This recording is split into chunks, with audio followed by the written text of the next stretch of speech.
Hey guys, welcome back to our channel TechTube. Today in this video I'm gonna show you guys how you can create a Telegram bot.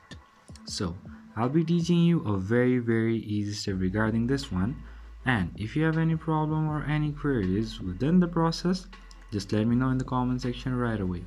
Now without any further delay, let's just get started.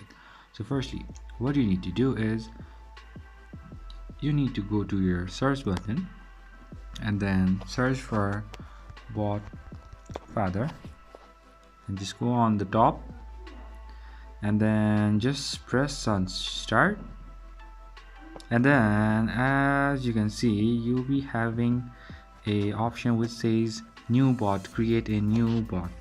So just press on new bot, my new bot, and how are we going to call it? So just give a name. I'm gonna give it, let's say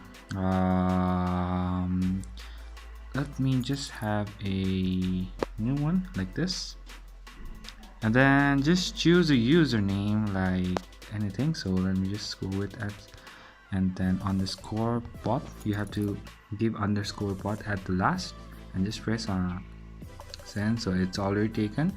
Now let's go with another one like this, and then as it is available, now you will see that congratulations on your new bot. So that's how you do it. So I hope this video is helpful for you guys. So thank you for watching our video guys. If you like our video, please leave a like and do not forget to subscribe our channel and also hit the bell icon so you never miss an update from us. If you have any queries, just let me know in the comment section right away, and I'll see you guys again in our next video. Till then, stay safe guys. Thank you.